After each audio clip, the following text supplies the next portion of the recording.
Se você, assim como eu, frequentou a escola nos anos 1980 e meados dos anos 1990, deve se lembrar de quando, nas aulas de História ou Educação Artística, estudávamos a bandeira do Brasil decorando toda a sua simbologia. Pintávamos ela com as cores certinhas e reproduzíamos, nas avaliações, o que era burocraticamente ensinado, tudo dentro dos conformes. Lembro-me de que eu e meus coleguinhas aprendíamos que o verde da bandeira representava a nossa mata, o amarelo simbolizava a riqueza do ouro, o azul era a cor do céu na noite da proclamação da República, o branco representava a paz, as estrelas correspondiam a cada um dos estados brasileiros, mais o Distrito Federal, e que o lema Ordem e Progresso era um pressuposto essencial para uma sociedade civilizada. Olha só que visão idílica e bonitinha da história que aprendíamos nas salas de aula. Uma visão construída por golpistas militares que derrubaram o Império para instituir uma república. É por isso que, neste vídeo, pretendo demonstrar que tanto essa balela sobre as cores da bandeira representarem a nossa terra, quanto o lema que permanece nela até hoje, originalmente,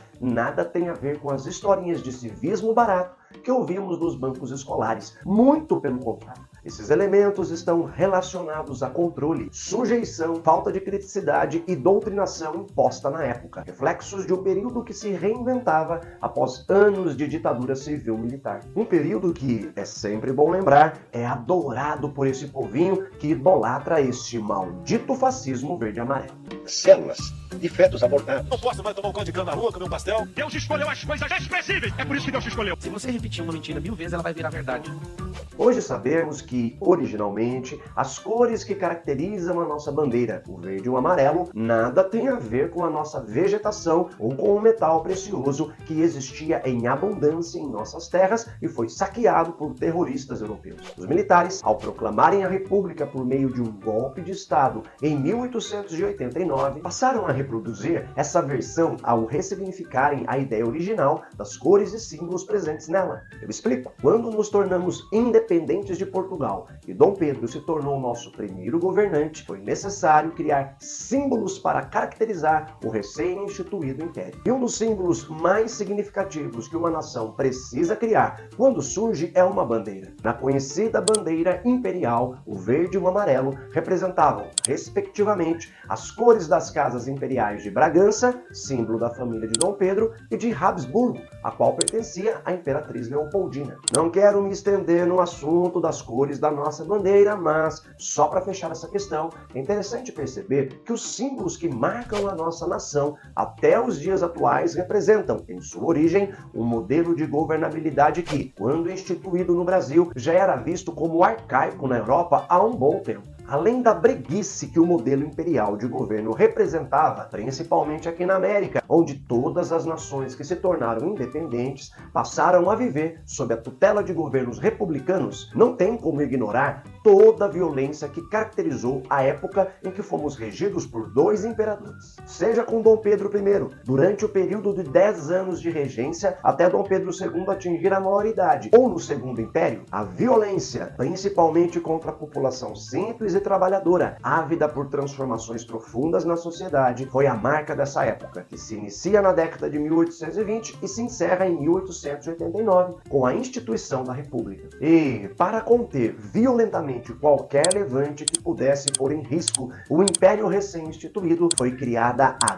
Guarda Nacional. Mas o que foi a Guarda Nacional? Essa milícia, instituída no Brasil em 1831 e que, até a Guerra do Paraguai, possuía um poder muito superior ao do próprio exército brasileiro, era formada única e exclusivamente por cidadãos ligados às elites regionais. E, nesse período da história, quando falamos de elite, estamos nos referindo a grupos de latifundiários escravocratas espalhados por todo o território brasileiro. Eles tinham o direito garantido por lei de reprimir violentamente qualquer levante popular, fato que, com o tempo, só fortaleceu o poder desse grupo de privilegiados. Já o exército, com a partida de Dom Pedro I para Portugal, estava com sua credibilidade lá embaixo. No início da década de 1830, ninguém dava muita moral para esse grupo de militares, que inclusive eram considerados uma ameaça tanto à ordem política quanto social do Império Brasileiro, ou vistos como representantes do governo lusitano, prontos para dar um golpe e devolver o controle do Brasil a Portugal. Para se ter uma ideia de como essa desconfiança tinha fundamento, dos 44 generais que formavam o exército no período, apenas 16 eram brasileiros natos, enquanto 26 eram portugueses, um era inglês e um era francês. Isso quer dizer que, por longos anos, quem era responsável pelo controle social era um grupo de latifundiários escravocratas que, fortemente armados e escoltados por capangas e jagunços, impunham suas leis em suas regiões com o aval do governo brasileiro. A situação começou a mudar quando eclodiu a Guerra do Paraguai, em 1864. Foi só então que o governo imperial se deu conta de que, enquanto a Guarda Nacional contava com centenas de milhares de membros, o exército contava com um pouco mais de 15 mil indivíduos. Sem contar que o poderio bélico do exército era uma piada diante do aparato dos cidadãos milicianos. Para enfrentar as tropas paraguaias lideradas por Solano Lopes, que tinha um número muito maior de soldados, foi necessário equipar o exército brasileiro e também recrutar pessoas. Alguns brasileiros se alistaram, outros foram forçados a ir. Escravizados também se voluntariaram, pois haviam recebido a promessa de que, quando regressassem da guerra, ganhariam a liberdade. E foi assim, catando um punhado de gente aqui e outro ali, que o exército passou a ganhar a cara de exército brasileiro e não mais de um arremedo de militarismo que veio de Portugal para cá. Os militares brasileiros lutaram lado a lado com argentinos e uruguaios contra o Paraguai e, nas conversas entre esses soldados, muitos membros do nosso exército tiveram contato com ideais republicanos, já que, nos 3 países citados, a independência foi seguida pela formação de sociedades moldadas em modelos republicanos. Quando a guerra acabou e esses soldados brasileiros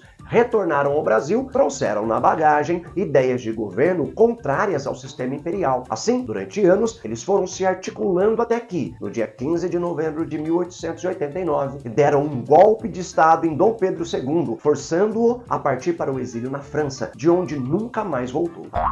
Você sabia que o feriado da Proclamação da República é a comemoração de um golpe militar? Bom, na madrugada de 15 de novembro de 1889, alguns republicanos se reuniram para organizar um golpe militar à monarquia de Dom Pedro II. O Marechal Deodoro da Fonseca, inicialmente hesitante devido à lealdade a Dom Pedro II, foi convencido por líderes como Benjamin Constant e Quintino Bocaiúva. Ainda de madrugada, tropas foram mobilizadas e se concentraram no Campo de Santana, enquanto os republicanos golpistas ajustavam os últimos detalhes. Pela manhã, às 9 horas, Deodoro, mesmo doente, liderou uma marcha militar até o gabinete de Ouro Preto, chefe do Conselho de Ministros. Sem resistência, Ouro Preto foi derrubado e preso às 10 horas. O movimento, que inicialmente visava apenas uma troca de ministro, transformou-se na Proclamação da República. Às 11, pressionado por aliados, Deodoro declarou o fim da monarquia. À tarde, Dom Pedro II foi informado e, surpreso, optou por evitar conflitos, aceitando pacificamente a decisão. Além da ideia de república e da crença no nacionalismo, conceito muito em voga no período, os militares também se valeram de outra perspectiva ideológica que estava na crista da onda, o positivismo, criada pelo francês Auguste Comte no século XIX. Essa corrente filosófica basicamente sustentava que toda sociedade que conseguisse instituir a ordem em seu meio caminharia inexoravelmente rumo ao progresso, permitindo que seus membros levassem uma vida plena e positiva na Terra. Bonito, não? Essa ideia de que a ordem leva ao progresso e blá blá blá estava atrelada a outras ideologias. E que ideologias eram essas? Além do nacionalismo e do positivismo, tínhamos também o sistema econômico que privilegiava a grana, o capitalismo, o modelo de governabilidade imperial, o imperialismo e aquele conceito racista e classista conhecido como eurocentrismo. Foi seguindo essas ideias abstratas que os europeus, depois de perderem seus domínios coloniais na América, voltaram seus olhos para a África e a Ásia. Com a cabeça atolada de teorias científicas e tendenciosas e escrotas, que consideravam os europeus os melhores cidadãos do mundo e os únicos a atingirem o pleno progresso positivista, nações africanas, assim como milhares de chineses e indianos, foram dizimadas para atender à lógica da grana durante a Segunda Revolução Industrial. E, como justificativa para essa conquista, os povos vilipendiados pela ganância europeia tiveram que ouvir que eram atrasados, selvagens, inferiores ao homem cristão, branco europeu e que, por essa razão, precisavam ser dominados por ingleses, franceses, alemães e companhia. Afinal, se eram selvagens, como poderiam construir sociedades sustentadas pela lógica da ordem eurocêntrica que os levaria ao progresso?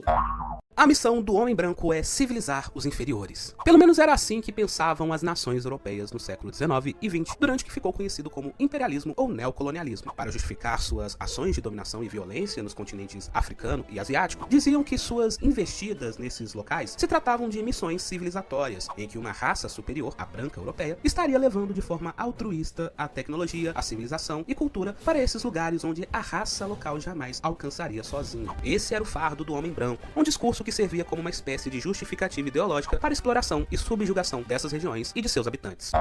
Milhões de pessoas morreram acreditando que a ordem e o progresso gerados pela lógica capitalista levariam o mundo a viver a glória positivista. Triste foi constatar que toda a tecnologia desenvolvida nesse período, algo jamais visto até então, não foi utilizada para o bem, mas sim para provocar a destruição de cidades e levar o caos a inúmeras famílias ao longo daquela que, até então, foi a guerra mais destruidora que o mundo já havia presenciado, a Primeira Guerra Mundial. Mas, por incrível que pareça, essa ideologia ainda ocupa um lugar especial na cabeça de muitos militares e brasileiros. Desde o momento em que deram um golpe de Estado no Império e instituíram a República até os dias de hoje, esses caras não engolem o fato de que são única e exclusivamente um aparato de Estado subordinado ao próprio Estado. E não o contrário. As três Forças Armadas do Brasil, Exército, Marinha e Aeronáutica, são instituições burocráticas que não possuem independência e servem ao Brasil, estando subordinadas ao presidente em exercício. E ponto final.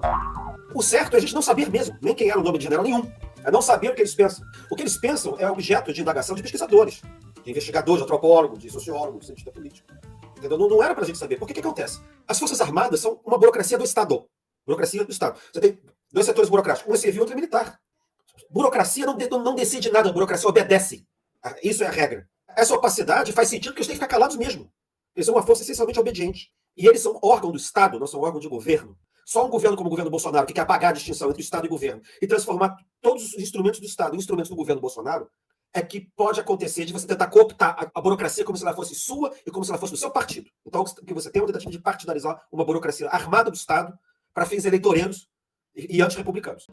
Acontece que esses milicos brasileiros têm um hábito bem berrento. Acham que são donos do país e que podem assumir o poder quando bem entenderem. Afinal, na cabeça oca positivista dessa gente, só eles teriam a capacidade de conduzir o Brasil a um futuro positivo. Eles já fizeram isso em outros momentos da nossa história, então não é nenhuma novidade. Além do golpe contra Dom Pedro II, apoiaram Getúlio Vargas quando ele deu o seu próprio golpe e, a pretexto de assumir o poder momentaneamente para evitar o perigo do comunismo, deram um golpe em 1964, só largando o osso em 1985. E eu estou contando apenas os golpes que obtiveram sucesso, nem estou levando em consideração outros tantos que fracassaram no meio do caminho. Esses militares que hoje estão sendo investigados pelos atos golpistas de 8 de janeiro, há muito tempo estão de saco cheio de viver sobre um sistema regido pela democracia. Eles aprenderam que podem dar um golpe de Estado a qualquer momento e sair impunes. Fodam-se as instituições. Fico imaginando essa galera tendo que engolir o fato de que, nas aulas de história, nós ensinamos que esse povo recalcado deu um golpe de Estado em 1964, que o que ocorreu no Brasil foi uma ditadura que torturou, matou, enganou, praticou corrupção e que, depois, incapazes de gerir um país em recessão econômica, tiveram que entregar o Brasil nas mãos de civis. Quando extremistas ocuparam frentes de quartéis, pedindo intervenção militar para que as Forças Armadas salvassem o Brasil da ameaça comunista, os milicos ficaram excitados novamente. Não fizeram nada para acabar com essa palhaçada, porque estavam adorando ser vistos como heróis da pátria. São, na verdade, uns recalcados, ressentidos, e é justamente por isso que essa galera precisa passar o resto da vida na cadeia. Afinal, não tem outro nome para quem atenta contra a democracia. São um bando de bandidos. E não só eles, mas todo aquele que publicou, curtiu, comentou ou compartilhou mentiras bolsolavistas na internet, que intimidou funcionários para votar no mito picareta, que financiou equipamentos golpistas ou excursões para destruição ocorrida em Brasília. Anistia zero para todo o maldito fascista verde e amarelo.